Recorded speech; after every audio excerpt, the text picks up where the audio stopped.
Welcome back, everybody. We are going to finish up the lectures for this week to talk about the difference between social democracy and socialism. We will talk about socialism next week in the context of communism, but because the term socialism gets thrown around so much in the context of social democracy and it can be confusing to know the difference between them, I wanted to spend just a little bit of time telling you about this today.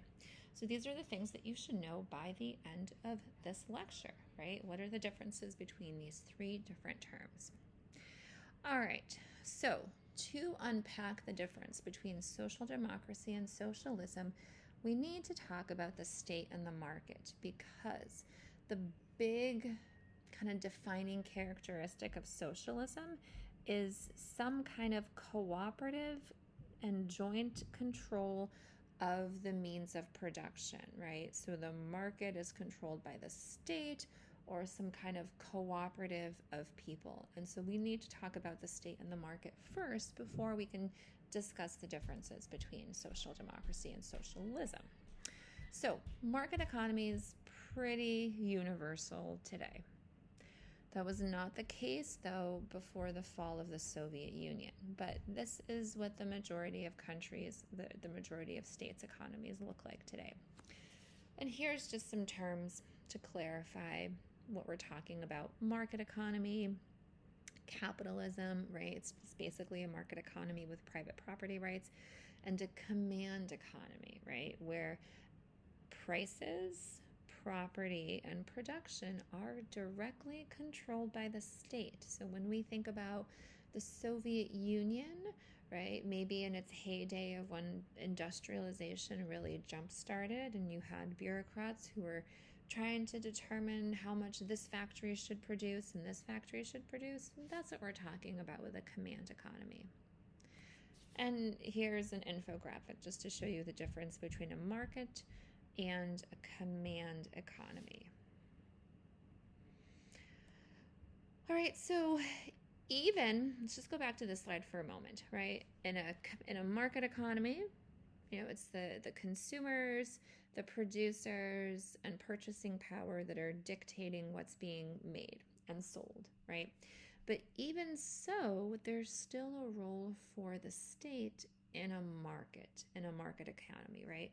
So the state has to do things like provide security, property, contract rights, a currency that you can use to trade things with, right? So even when you have a market economy, which we think of, right, there's the invisible hand of the market, the state still has to play a role to kind of underpin the ability of the market to, according to Adam Smith, do its magic, right? So the state has some essential, beneficial, and politically generated roles. So here are some essential roles, right? You've got to provide for national and personal security, protect property and contract rights, provide a currency, basically provide political goods, right? The things that can't or won't be provided by a market because it's too high for businesses, like the costs are too high for businesses to do so, and or the benefits are too spread out, right? The state also has some beneficial roles, right? I mean, states do need to provide for the protection of private property, right? You can't have a business if you think your neighbor's going to come and take your store the next day, right?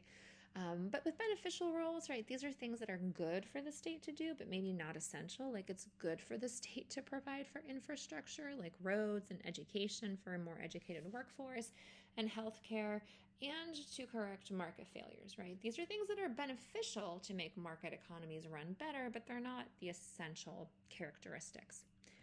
And here's what we're talking about with respect to market failures, right? Basically, markets aren't doing the things that we expect them to do, oftentimes for these reasons that are mentioned on this slide. And then politically generated roles, right? This is when the state intervenes in the market, not because it's essential to help it run, not because it's beneficial, but because it's citizens who, in theory, it's responsive to, want it to be involved, right? So this could be things like improving working conditions, policies that redistribute income like Social Security, and protecting the environment. Okay, and most states today have mixed economies, right? We don't see any pure planned economies, even North Korea. We also don't see any pure free market economies. So most states today have mixed economies where you do have a free market, but the state is still getting involved and to some extent in providing those essential roles, those beneficial roles, and also those politically generated roles. All right, so maybe at this point you're wondering, okay, that's interesting and that's great, but what does this have to do with social democracy? Well, the reason why we went through this few additional slides to learn about what a market is and the role that the state plays in it is because when we're talking about a social democracy, we're talking about democracies, right, where you have free and fair elections and a peaceful turnover of leadership, and they provide for social rights, right? So an extensive social safety net, but they're still market economies, right? So oftentimes you might hear terms like socialism used to describe countries that provide for a bigger safety net for its citizens. That is not socialism, right? As long as leaders are coming to office through free and fair elections and there's a market economy, collecting taxes to redistribute it does not make socialism, right? It makes you a social democracy. And the example here are Nordic countries, right? Usually when you think about countries that provide a lot of political goods to their people, you would probably think about Sweden and Finland and Denmark and Norway, right? So, and again, here's what we're talking about when we're emphasizing the social democracy as a form of democracy. All right, so there is a think tank called the Fraser Institute, and they have a worldwide ranking of economic freedom for countries around the world, right? They have data that goes back from 1970, as is listed here, all the way up to 2022. I just looked on their website, and this was the last year for which I was able to find data. So what I've pulled for you here, I've taken a screenshot of the level of economic freedom that Denmark, Finland, Norway, Sweden, and the United States have, right? And in looking at this figure, it would be kind of hard pressed to figure out how, like, which is which or how they differ from each other, because they're all pretty similar in terms of the economic freedom that they provide, right? And just to kind of illustrate the differences between them, so now I've selected a few other countries. So we have China here in the red, right? Now, China used to be a lot less economically free, but under the economic liberalization program that really, as you can see, took off like after the 1990s, China's economy has become much more liberal. Not its politics, though. It's still very much a dictatorship. But its economy has become more liberal. And then we could contrast that with a country like Venezuela, which used to be a democracy and used to be a pretty economically free one. And it has changed significantly over time, right? So Venezuela actually ranks as the least economically free country in the world today. So I just wanted to illustrate that, right? When we're talking about social democracy, we're really talking about democracies with free markets that just provide more things to their people through taxes, like things like, a year of parental leave after you have a kid, or some kind of government subsidized daycare, right? That's not exorbitantly expensive. Just things to improve the quality of life for people as they still contribute to the economy, and most of the economy is made up of private businesses. If you're interested, you can go to the video that's listed here. This is from the Fraser Institute, just explaining how they measure economic freedom.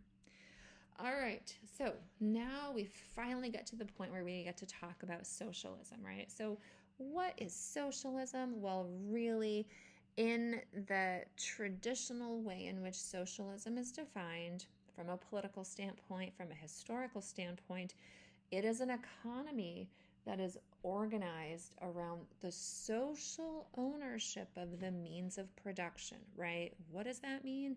That means that it's not private businesses who are existing in the market. It's either the state or a cooperative or some kind of citizens group, and traditionally it's been the state, It's the state who is figuring out what is being made, how is it being made, right? It's essentially a command economy is the way that it operated in the Soviet Union, right?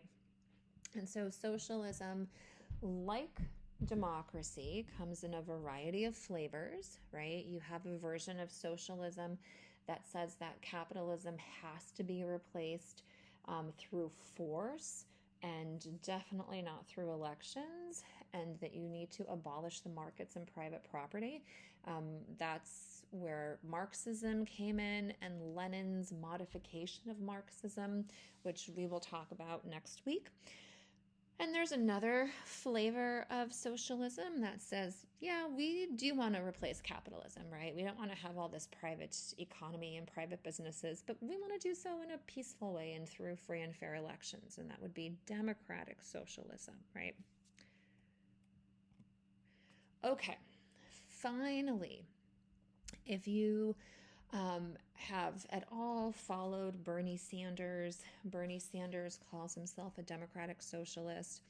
There is a Democratic Socialist Party in the US, and some versions of the Democratic Socialist Party, or for some people, that might mean genuinely abolishing the free market, right?